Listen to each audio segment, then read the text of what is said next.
Now that Charlie's story is coming to an end, I'm sure many of you are thinking, what comes next? What do you listen to? Well, here are 3 podcasts that I think you'll just love. If you need more about Charlie Manson, the team over at the podcast Real Crime Profile analyze Manson and his crimes. Their point of view is really fascinating because Real Crime Profile is hosted by a former FBI profiler, a criminal behavioral analyst, and the casting director of Criminal Minds. They take their years of experience going through tough cases and apply it to Charles Manson. Was Charlie born with darkness in his heart, or did he become that way?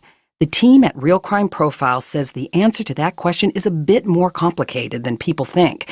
I don't want to give it all away, but their episode on Charlie Manson is live and ready for your ears. Next, I recommend The Vanished. In each episode, host Marissa Jones covers the real stories of missing people and pieces together difficult cases one episode at a time. She does an incredible job investigating each case, interviewing the loved ones to build an unfortunate story. It's so easy to get lost in a world of dramatization, but when you hear these stories with real-world consequences, it's scarier than any dramatization could ever be. But her entire podcast feed isn't just unsolved cases. You'll notice episodes tagged with the word update, where listeners and family members of the missing both find closure. And finally, if you're looking for something a little more supernatural, something that'll make your head twist, there's Inside the Exorcist. Now, this is a podcast that takes a deep dive into the film The Exorcist, deconstructing the film's legend and uncovering details about the creation of the most iconic horror film of all time. I couldn't stop listening to this one, and Mark Ramsey does such a great job hosting it. Each episode is fully sound designed, so the experience feels more like you're watching a movie. It's a true cinematic experience, just like the film itself. So those should keep you pretty busy while we're hard at work on Hollywood and Crime Season 3. I know you'll obsess over Real Crime Profile, The Vanished, and Inside the Exorcist as much as I did. You can find them each wherever you listen to podcasts. And just to make sure your search is a little easier, here's an episode of Inside the Exorcist. And don't forget to check out Real Crime Profile, The Vanished, and Inside the Exorcist on Apple Podcasts or wherever you listen to podcasts. The following contains mature content. You've been warned. From Wondery, I'm Mark Ramsey, and this is part 1 of Inside the Exorcist.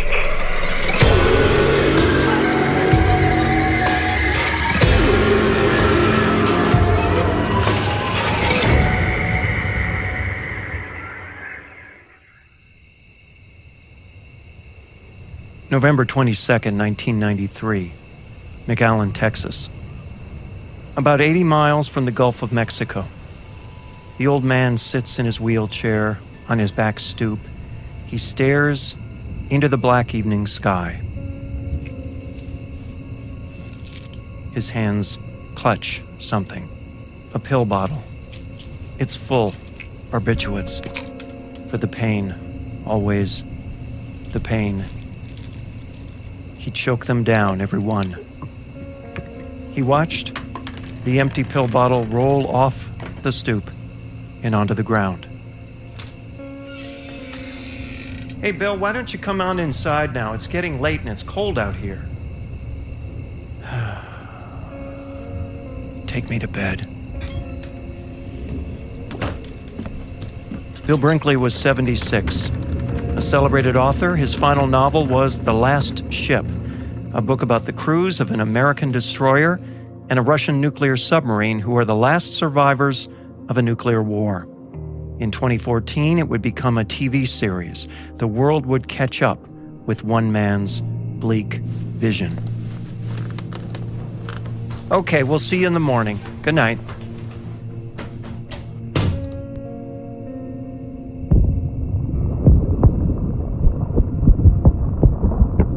Brinkley could feel the pills burst in his stomach as he lay quietly in his pitch-black room. Eyes wide open, he watched the room stretch and sway. He watched the walls bend. He felt the bedding loosen. He was not alone under those sheets. He felt himself sinking into the bed as if it was swallowing him whole.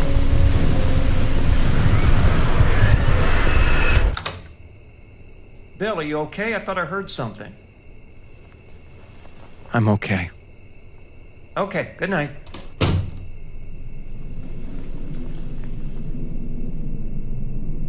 Staring into nothingness, seeing... What is it? He saw something swirling over him, as if the ceiling had opened into a vast abyss, one that was drawing him up. He stretched out his arms. He closed his eyes. He felt his bedclothes dangle beneath him. He felt icy, sharp claws on his chest and back, turning him in midair. He stopped.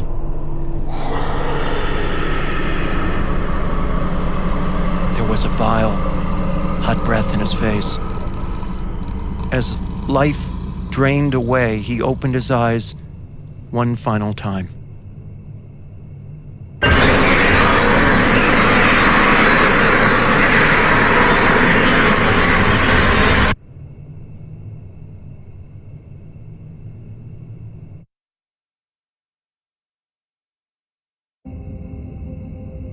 Bill Brinkley had been deeply depressed, his friends said.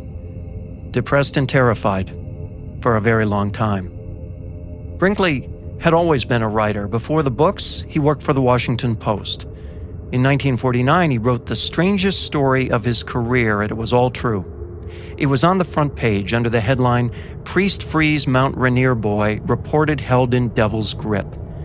It was the most famous exorcism case in American history. He could never shake the things he heard and saw then.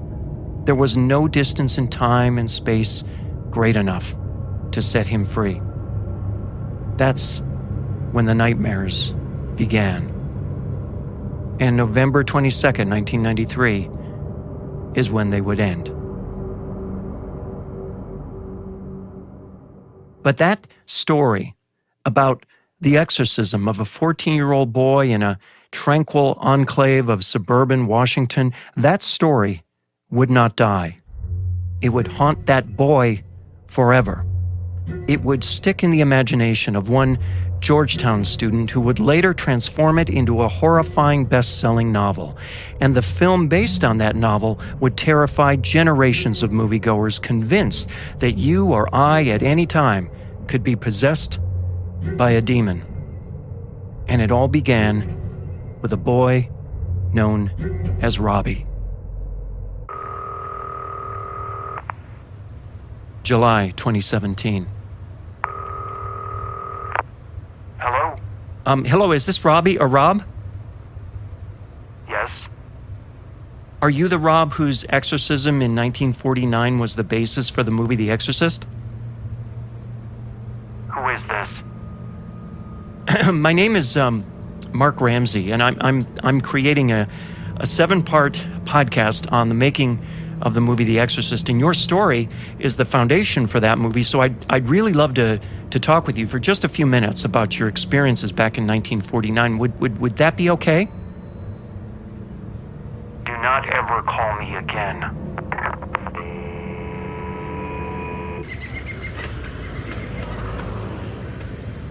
Saturday, January 15, 1949.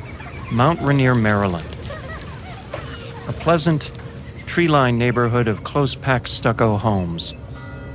Newsboys and pedestrians, smiles and waves. Everyone knew the folks next door. Even the mayor knew every resident by name. There were no strangers. There was nothing strange. It began with a drip. Robbie and his grandmother heard it. Robbie was a quiet boy, a private boy, not yet 14. I checked the faucet in the kitchen, Grandma. How about you? I checked the one upstairs. Nothing, Robbie. They followed the noise to Grandmother's room. Above the ceiling, in the walls, Hanging over her bed, a painting of Jesus. As they approached, they could see it move. It was trembling, shaking, as if something was behind it, throwing a fist against the wall. They didn't move. They didn't breathe. They were in the middle of the room. They didn't touch anything. What made that noise? The dripping had stopped. Mom, Dad, you have to come upstairs and listen to this. What is it, Robbie? It sounds like claws scraping across wood.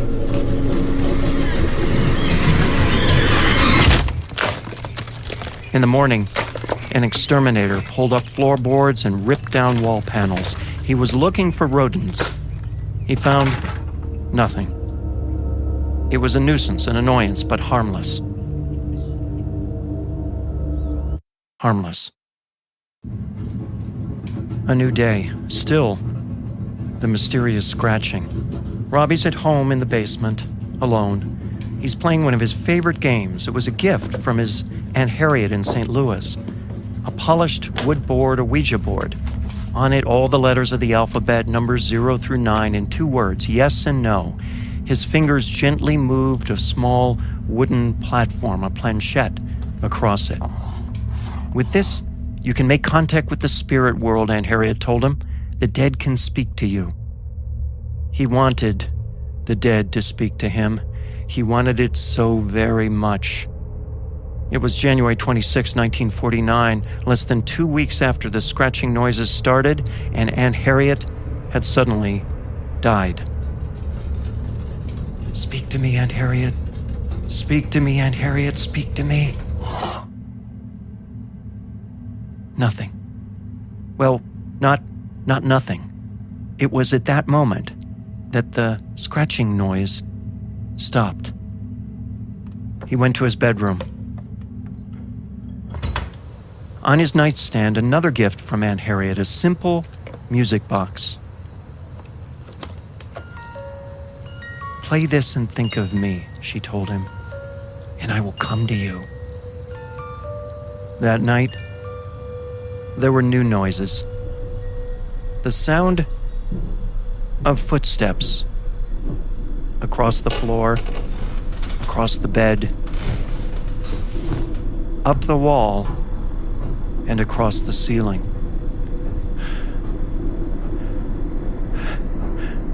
Is that you, Aunt Harriet?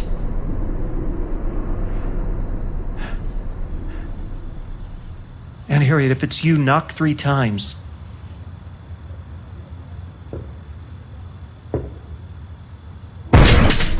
Robbie gripped the mattress as it shook violently. He was thrown off. He ran to a rocking chair and curled up like a ball. The chair beneath him began to spin and whirl. I'm not doing it! I'm not doing it!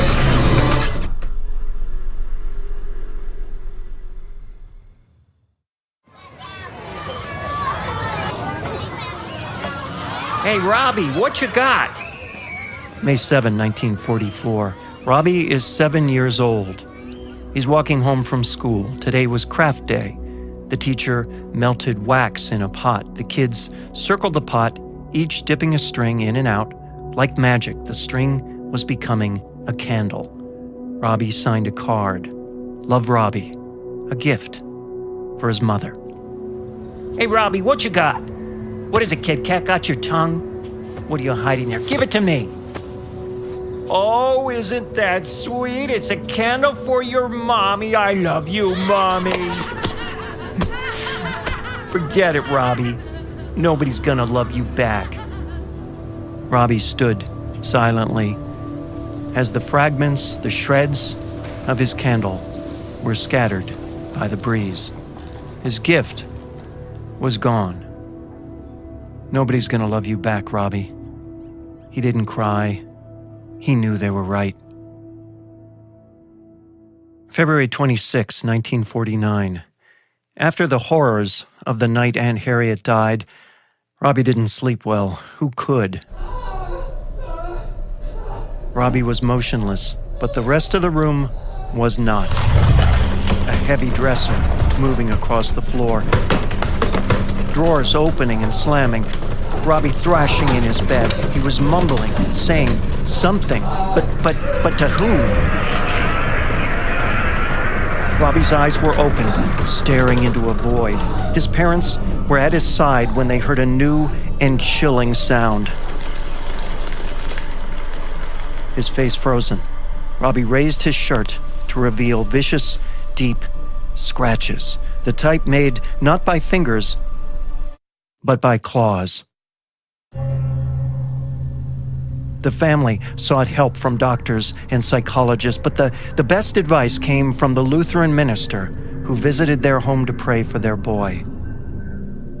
You have to see a Catholic priest.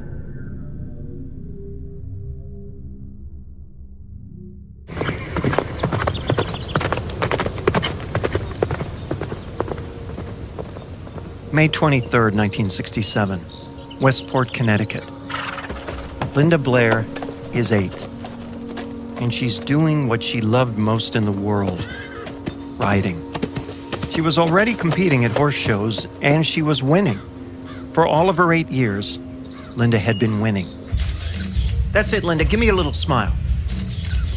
Oh, beautiful, sweetie.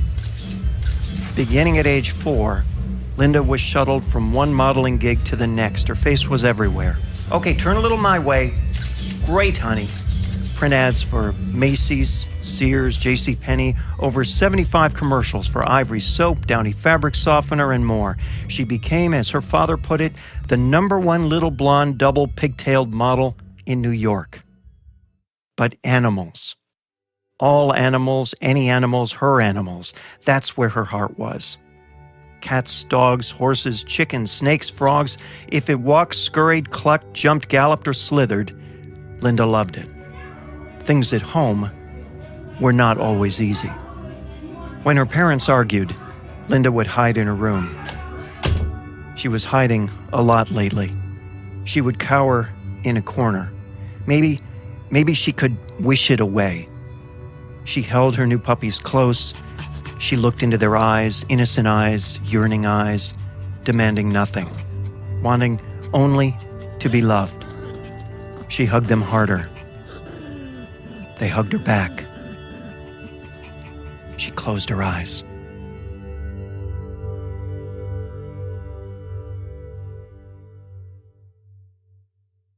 Inside the Exorcist is sponsored by the horror novel Mary Rose, written by Jeffrey Gerard. A haunting tale of love, horror, and obsession, Mary Rose is a story inspired by the play that legendary director Alfred Hitchcock notoriously tried to bring to the big screen for decades. After Simon discovers that his fiancée disappeared as a child with no memory of the 33 days she was gone, he becomes obsessed with finding out what happened. What he uncovers is beyond his most terrifying fears. Find out what happened to Mary Rose. The haunting horror novel from Adaptive Books is available now exclusively at Barnes & Noble and barnesandnoble.com. Today's episode of Inside the Exorcist is brought to you by Shudder. Shudder is a premium streaming service home to the largest and fastest-growing human-curated selection of high-quality, spine-tingling, and provocative films, TV series, and originals. New this week on Shudder is Better Watch Out. On a quiet suburban street, a babysitter must defend a 12-year-old boy from intruders, only to discover it's far from a normal home invasion. Better Watch Out is a wicked Christmas-time thriller best described as Home Alone gone terribly wrong. Visit Shudder.com today to explore their incredible collection. Shudder is available for $4.99 a month or $49.99 with an annual membership, but our listeners can get a free month by entering promo code EXORCIST at checkout.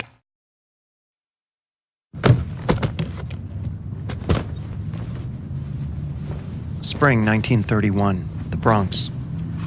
William Peter Blatty was 3 when he watched his father pack that suitcase.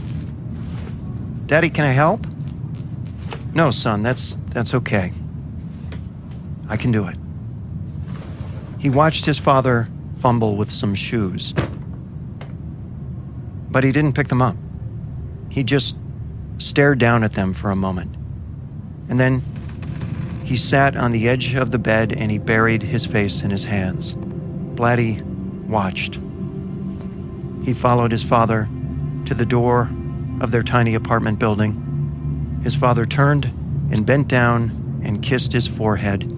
His eyes were wet. "Be good, buddy." One suitcase. That's all. Blatty stood in the doorway and watched his father walk slowly to the corner and disappear. He would never return.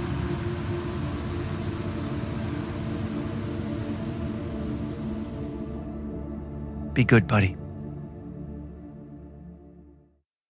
Fall 1941, uptown Chicago. William Friedkin, Billy, is 6. Not too young to sweep up his family's one-room apartment. A kitchenette, a toilet, a closet. His parents slept on a bed that dropped from a wall every night. Billy slept on a cot beside it. His father had been laid off. This was all they had, and it was home. Today would be the day that will change Billy's life forever. Today he sees his first movie. The Pantheon was a classic old movie palace, vast and ornate, gold leaf trim, elegant burgundy curtains. His mother held his hand and led him into the theater. 2 seats there, a full house. The lights began to dim. Billy could feel the excitement building. The room was pitch black when the curtains began to part. The darkness gave way to a blinding white light and an ear-shattering blast of music. Young Billy Friedkin was terrified. Billy's mother led him out of the theater and into the daylight, followed by 100 scornful stares. They walked home for miles. It took that long for Billy to calm down. A movie had scared the devil out of him. Respect scale. Chicago, 1950. Power scale. School is in session at Senn High School on the north side. Find how many citizens get an even break.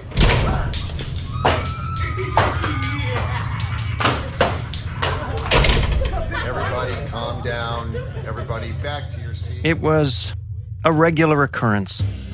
Someone in a black executioner's mask would storm the classroom at random. He would throw erasers and chalk around the room, then out the door he would vanish as quickly as he appeared. The room was left incredulous. Who was this masked man? From a safe distance, behind some dumpsters in back of the school, 15-year-old Billy Friedkin pried off the dark mask. He ran his fingers through his hair and smiled. He wasn't good with books. No one would describe his future as promising, yet here was something he delighted in, something he could do well. He could scare people.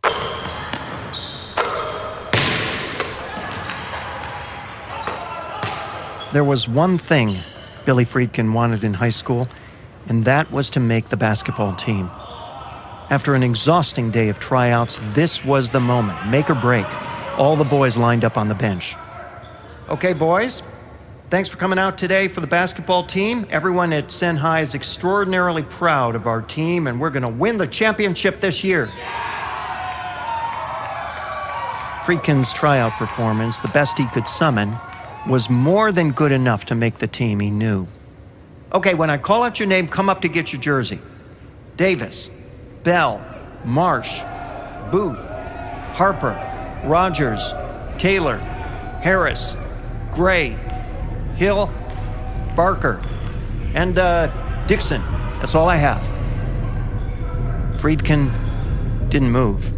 Maybe he had missed his name? He was in shock. He was sure he would get on the team. He was always sure of his abilities. It was an ambition that would very often collide with reality, leaving him stunned and adrift. You should have made it, the boy next to him said. Billy ran all the way home in tears. He would later recall, "I see this young man in my mind's eye, a shy, sensitive boy with little self-confidence, crying all the way home." March 23rd, 1962. Billy Friedkin arrived at the Cook County Courthouse before 9 p.m. By midnight, the lights would dim. That would be the moment the world would know that the execution was over. Billy and 29 other witnesses were led into a claustrophobic room with 5 rows of old wooden benches facing a metal screen. Behind that, the electric chair. Into the room walked Vincent Ciucci, flanked by 4 armed guards. Billy met Ciucci during a documentary he was filming. He was about to end his stay on death row. He left behind no possessions and no family. He had on his cell wall small photos of his 3 young children and his wife, all perished in a fire that consumed his small house. Billy watched the man being strapped in, restraints around his arms and feet. He was blindfolded, a black mask placed over his face. The warden appeared. He checked his watch. Midnight, it was time. The warden signaled. Behind the mask, Vincent Ciucci murmured something. He was praying. That's when the lights dimmed and the murmuring stopped. 4,500 volts of electricity shot through his body. Number 2.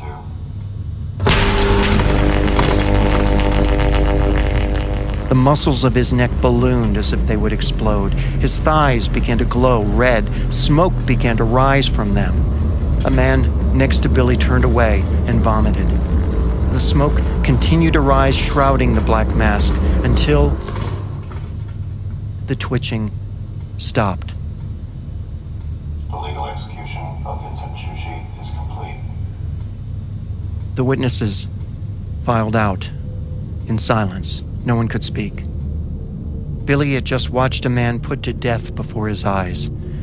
The man was convicted on 4 counts of first-degree murder. The state sentenced him to death, and yet Billy had to think, have we beaten evil here? Or has evil beaten us?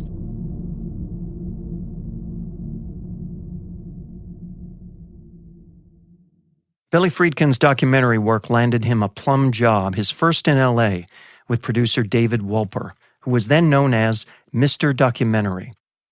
Billy would direct projects for ABC, including one called The Bold Men, about, well, it was always about men in those days, men who risked their lives for adventure.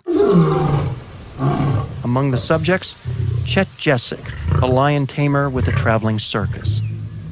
"Mr. Friedkin, come into the cage with me." Into the cage? Yeah, don't you need to get your shot? Come on. They look like lions, but they're pussycats. I've been working with them for years, trust me. Oh, it's not you I don't trust. Well, Chet was right. Billy needed the shot. Into the cage he went. Just don't look into their eyes. Stay behind me. Oh, you bet I will.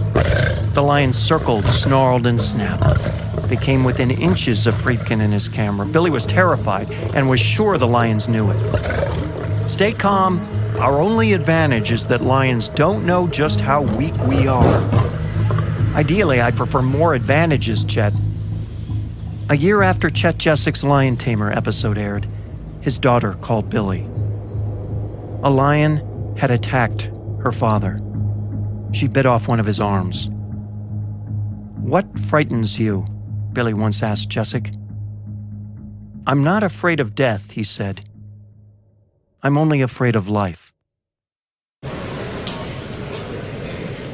Georgetown University, 1949. William Peter Blatty is in his junior year. This is his New Testament class. The Jesuit professor is Father Eugene Gallagher. He is more excited than usual. So how do we know evil lives in the world? How do we know the devil exists? Catholic doctrine holds that there is more in this world than can be measured. That's the essence of mystery and the essence of faith. Pope Paul VI has said, evil is an efficient force, a living essence, spiritual, perverted, and perverting, a terrible reality, mysterious and terrifying. Now listen closely to what I'm going to tell you. Blatty leaned forward in his chair. Just miles from here, a young boy is in the throes of demonic possession. His room is shaking, furniture is moving, objects are being thrown across the room as if by an invisible force. Deep gashes are opening on his chest. He's speaking in tongues, saying vile things. Evil is real. It is monstrous, and it is here today.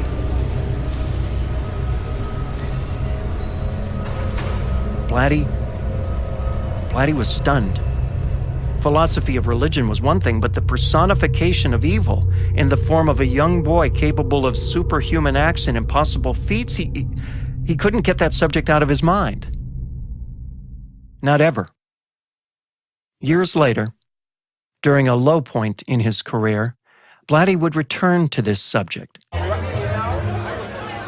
He was in New York, at the Oak Bar in the Plaza Hotel with his literary agent. So here's the idea. His agent pursed his lips, downed what was left of his cocktail, and snorted in disgust. He sternly looked down his nose and, as Blatty said, uttered words that are burned into my soul. Bill, at what point are you going to stop playing games and sit down and write something really great? Soon. Very soon. Next time on Inside the Exorcist. Do you know why we're here?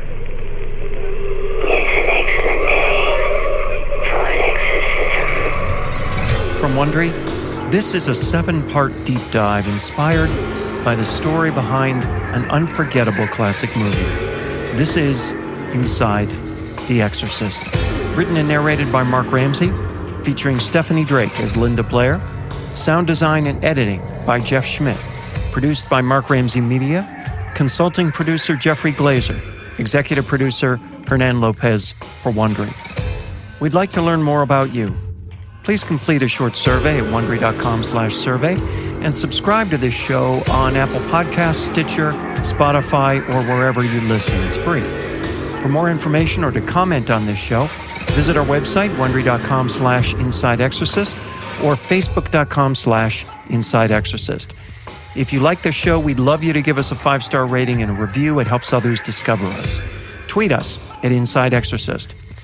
Please thank us by rewarding our sponsors with your support. And please, support Linda Blair's Animal Rescue Foundation at lindablairworldheart.org.